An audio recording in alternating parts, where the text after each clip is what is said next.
Assalamualaikum warahmatullahi wabarakatuh. Apa kabar semua anak-anak Miss? Alhamdulillah, luar biasa. Allahu Akbar. Oke, jumpa lagi dengan Miss Devi. Itu artinya kamu masih belajar daring pada pagi hari ini. Nah, untuk mulai pembelajaran kita pada pagi hari ini agar mendapatkan keberkahan dari Allah Subhanahu Wa Taala, marilah kita mengucapkan lafaz basmalah dan doa sebelum belajar. Bismillahirrahmanirrahim. Rabbi zidni ilma warzuqni fahma wa amalan mutaqabbal. Amin ya rabbal alamin. Oke, Abang dan Kakak, hari ini kita masuk tema 7, subtema 3, ke pembelajaran pertama dan kedua. Oke, ini tujuan pembelajaran kita pada pagi hari ini ya, Abang dan Kakak. Nah, kamu telah mengetahui sebelumnya mengenai keberagaman suku bangsa dan budaya yang ada di Indonesia, ya kan? Terakhir kemarin yang sudah kita pelajari, budaya apa yang ada di Indonesia, nak? Yang semalam sudah kita pelajari mengenai alat musik tradisional dan juga tarian daerah. Nah, jadi bagaimana sih sikap Abang Kakak itu atas keberagaman itu? Jadi kita tetap harus selalu melestarikan budaya-budaya yang ada di Indonesia dengan cara apa?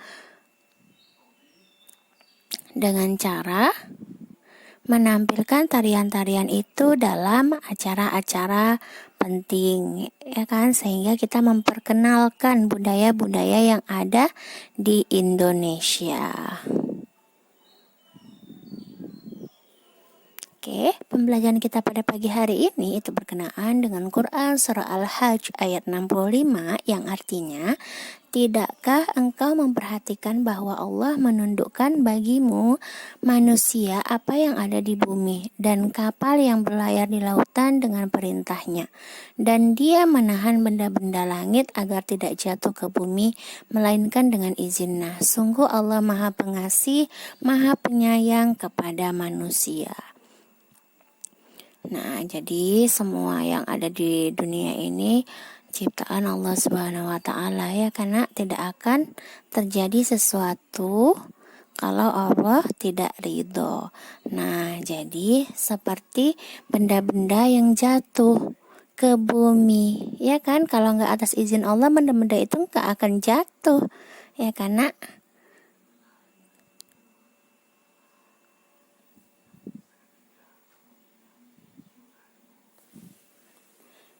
nah, jadi pembelajaran tadi itu mengenai benda jatuh nanti itu akan kita bahas berkaitan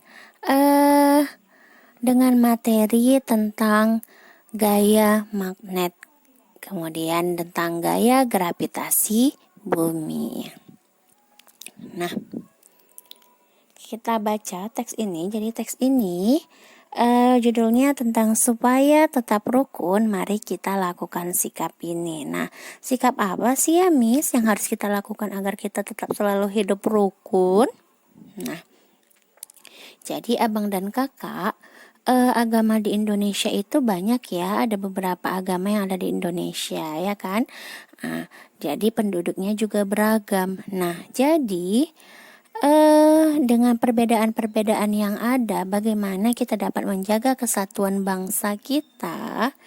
Nah, jadi salah satu sikapnya Abang dan Kakak yang harus kita lakukan adalah dengan adanya toleransi dan saling menghormati dalam menjalankan ibadah. Oke, tahu ya Abang dan Kakak, toleransi itu kita harus mengerti keadaan orang lain. Nah, kita harus juga saling memaafkan. Jangan egois. Oke. Nah, salah satu perwujudannya yaitu kita tidak boleh menghina teman yang berbeda agama. Nah, contoh salah satu mungkin dari teman kamu ada yang non-muslim di tetangga rumah kamu. Nah, mereka ibadahnya kan seminggu sekali ya, setiap hari Minggu. Nah, jadi kita tidak boleh menghina mereka, tidak boleh mengejek mereka. Kamu sholatnya hanya seminggu sekali. Nah, tidak boleh seperti itu ya abang dan kakak. Kita harus tetap selalu menghargai agama yang dianut oleh mereka. Nah, jadi kita juga tidak boleh mengganggu saat mereka sedang melakukan ibadah. Nah, jadi sikap lain abang dan kakak selain toleransi dan juga saling menghargai yang harus kita lakukan yaitu kita menghargai kebudayaan dari berbagai daerah yang ada di Indonesia. Karena apa? Karena negara kita ini kaya akan berbagai kebudayaan daerah kita, Bang dan Kakak. Jadi kita itu harus bangga dengan budaya daerah kita sendiri. Nah, dengan cara apa? Dengan kita menghargai serta ikut melestarikan budaya-budaya yang ada di Indonesia. Dalam artian gini, mungkin misal kamu tinggal di daerah Sumatera Utara. Nah, kamu tidak hanya menampilkan tarian-tarian yang ada di Sumatera Utara atau budaya-budaya yang ada di Sumatera Utara. Kamu juga boleh ikut menampilkan atau ikut menghargai serta melestarikan budaya-budaya yang ada di daerah lain. Nah, jadi untuk mempertahankan persatuan dan kesatuan NKRI, kita harus saling menghargai, menghormati, dan juga menyayangi orang lain meskipun kita berbeda agama dengan mereka, suku, dan budaya. Nah, jadi sikap itulah yang harus kita tanamkan pada diri kita. Nah, jadi dari teks tadi abang dan kakak ada kata-kata sulit. Nah, kata-kata sulit mungkin yang kurang kamu pahami. Nah, jadi ini Miss rangkum di sini. Nah, jadi kamu bisa melihat artinya ini di KBBI ya, Bang dan Kakak, Kamus Besar Bahasa Indonesia. Nah, contoh Miss buat kata sulitnya yaitu republik. Nah, artinya bentuk pemerintahan yang berkedaulatan rakyat dan dikepalai oleh seorang presiden. Nah, yang kedua, toleransi. Artinya sifat atau sikap saling menghormati terhadap orang lain. Kemudian kata yang ketiga Miss buat di sini ibadah. Jadi ibadah itu abang dan kakak merupakan suatu perbuatan atau pernyataan bakti terhadap Allah yang didasari oleh peraturan agama. Nah, jadi abang dan kakak di sini juga Miss buat pokok pikiran dari setiap paragraf dari teks tentang supaya tetap rukun mari kita lakukan sikap ini. Nah, tentang teks tadi ya yang sudah kita baca juga. Nah, jadi pikiran pokok pada paragraf pertama itu tentang negara Republik Indonesia itu memiliki keberagaman adat, budaya, dan juga agama. Nah, paragraf kedua, gagasan utamanya, salah satu sikap yang harus dilakukan yaitu adanya toleransi dan saling menghormati dalam menjalankan ibadah.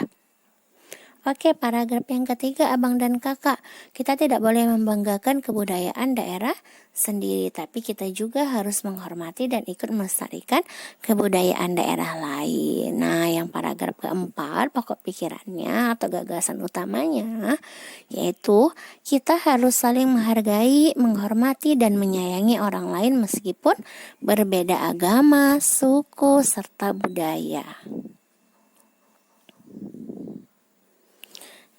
Nah, keberagaman suku bangsa dan budaya di Indonesia itu menjadi magnet bagi para wisatawan.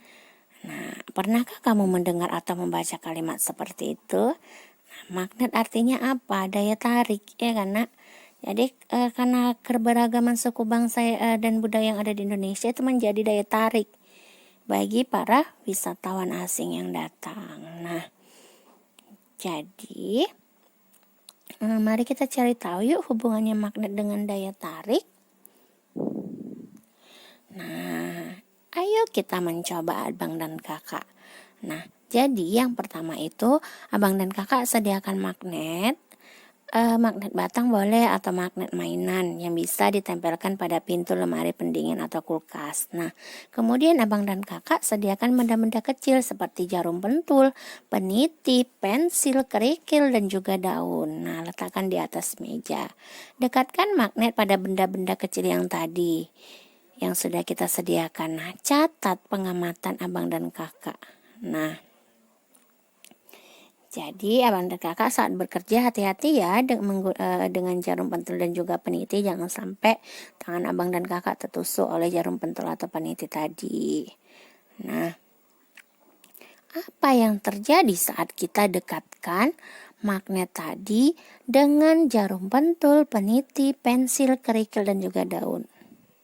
Oke, Miss, pada saat magnet didekatkan dengan peniti dan jarum pentul, menempel, Miss. Peniti dan jarum pentul tadi di magnet. Kenapa?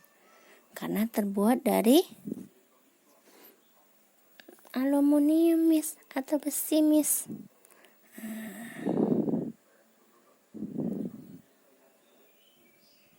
Nah, jadi abang dan kakak dapat disimpulkan dari kegiatan tadi bahwa yang pertama, apa yang terjadi saat magnet didekatkan pada benda-benda kecil yang telah disediakan? Tadi sudah Miss jawab ya. Jadi benda-benda yang berbahan dasar besi atau logam seperti jarum pentul dan peniti tadi akan lengket dengan magnet. Nah, kenapa? Ya kan? Benda yang ditarik magnet itu adalah jarum pentul dan peniti yang terbuat dari besi dan logam. Nah, jadi karena dia terbuat dari besi dan logam, maka magnet tadi dapat menarik benda-benda yang terbuat dari besi dan logam tadi, abang dan kakak. Nah, benda apa saja yang tidak dapat ditarik oleh magnet? Oke, yang tidak dapat ditarik oleh magnet itu yang tidak terbuat dari besi atau logam seperti pensil, kerikil, daun, kertas, dan lain sebagainya. Oke, abang dan kakak, sebuah magnet mempunyai dua ujung berlawanan. Ujung magnet biasa itu disebut dengan kutub. Nah, jadi ada dua kutub magnet yang berlawanan, itu disebut kutub utara dan juga kutub selatan ya, abang dan kakak. Nah, jadi jika dua buah magnet didekatkan pada kutub yang sama, ini kutub yang sama nih, sama-sama selatan, maka akan terjadi gaya tolak menolak. Nah, sebaliknya, jika dua buah magnet ini berbeda kutub didekatkan, maka akan terjadi tarik menarik. Nah, jadi abang dan kakak, interaksi dua buah magnet tadi, jika kita dekatkan itu akan menimbulkan gaya. Nah, gaya itu yang disebut dengan gaya magnet. Jadi abang dan kakak, gaya magnet itu merupakan interaksi atau gaya yang dihasilkan ketika dua magnet atau lebih itu saling berinteraksi. Nah, jadi abang dan kakak, gaya magnet itu tadi dapat dimanfaatkan. Untuk apa, Miss? Nah, untuk pembuatan kompas. Jadi kompas itu tahu ya abang dan kakak, pasti pernah dengar ya. Nah, kompas itu merupakan alat penunjuk arah utara dan juga selatan. Nah, pada kompas itu terpasang sebuah magnet berbentuk jarum. Jika diletakkan mendatar, jarum kompas itu akan selalu menunjuk arah utara dan juga selatan. Nah, jika uang logam yang dilempar kuat-kuat ke atas, itu akan kembali ke bumi. Nah, bayangkan abang dan kakak jika uang itu tidak kembali lagi ke bumi dan terus terbang jatuh ke angkasa. Pasti abang dan kakak akan kehilangan uang logam itu, ya kan? Nah, jadi kenapa ya abang dan kakak uang logam yang kita lempar ke atas itu bisa jatuh ke bumi atau kembali lagi ke bumi?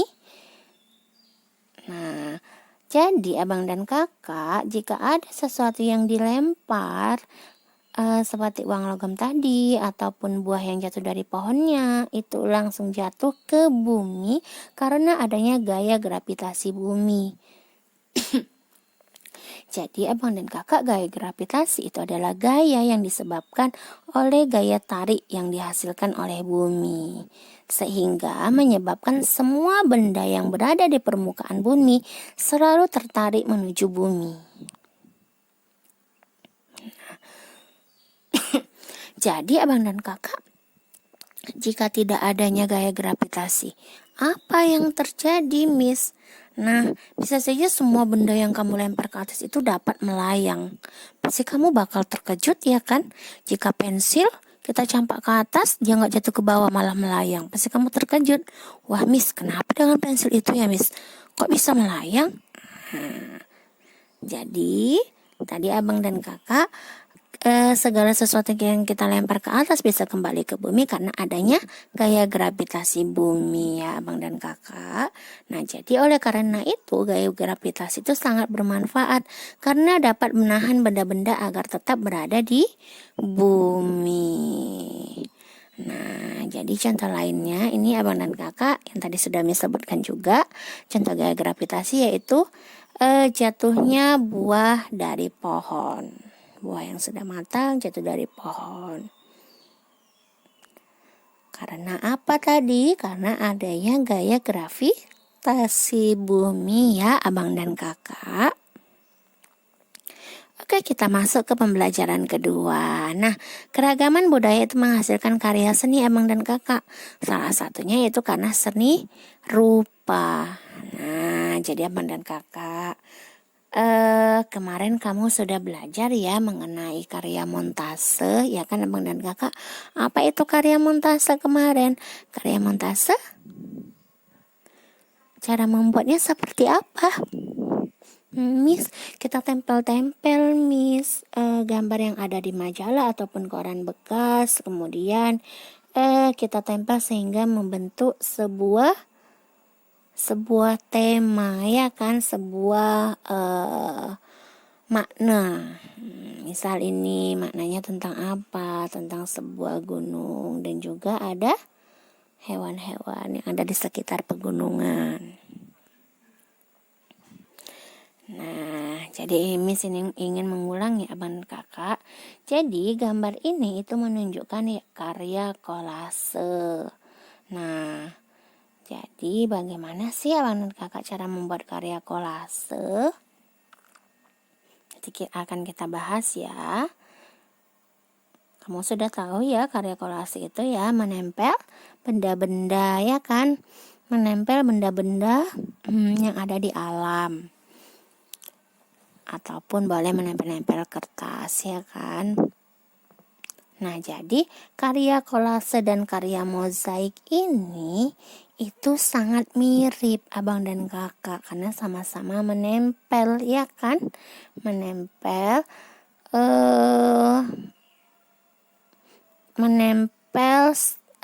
benda-benda pada sebuah sketsa yang sudah dibuat. Nah, tapi kalau mozaik dia menempel lebih kecil-kecil abang dan kakak. Nah, jadi kertas itu dipotong kecil-kecil sehingga membentuk sebuah benda seperti ini.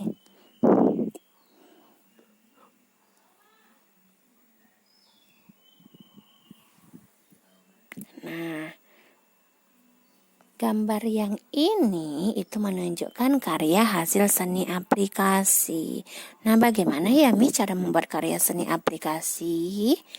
Nah, sebelum kita cari tahu cara membuat karya seni aplikasi tadi, nah Miss mau mengulang lagi mengenai karya seni tentang montase, kolase, dan juga mozaik. Nah, jadi montase itu abang dan kakak dibuat dengan menempel gambar-gambar yang sudah jadi. Gambar-gambar itu dapat diambil dari majalah bekas, surat kabar, atau media lainnya seperti tadi sudah Miss jelaskan ya. Kemudian disusun ulang hingga membentuk gambar adegan baru sesuai yang kita inginkan. Nah, sedangkan kolase itu dibuat menggunakan paduan aneka bahan seperti kertas, kain, kayu, daun, dan lain sebagainya. Jadi kertas-kertas tadi itu ditempel pada permukaan gambar. Nah, kalau mozaik itu dibuat dengan menempelkan potongan-potongan bahan. Tetapi bahan-bahan yang ditempel itu lebih kecil. Seperti misalnya kertas saja atau kaca saja, hanya satu bahan dia kalau mozaik. Atau keramik saja. Mana bahan yang mau kamu pilih? Miss lebih gampang kertas boleh. Jadi semua itu harus yang kamu tempel pada karya mozaik itu harus kertas. Gak boleh bercampur-campur ya abang dan kakak. Tapi kalau dibedakan warnanya boleh kamu buat supaya dia lebih menarik. Nah, jadi abang dan kakak karya aplikasi itu dibuat dengan menempelkan suatu bentuk dari bahan tertentu. Nah, karya aplikasi ini banyak diterapkan pada kerajinan kain contohnya. Nah, ini cara-cara membuat karya montase ya, seperti yang sudah kita praktekkan kemarin.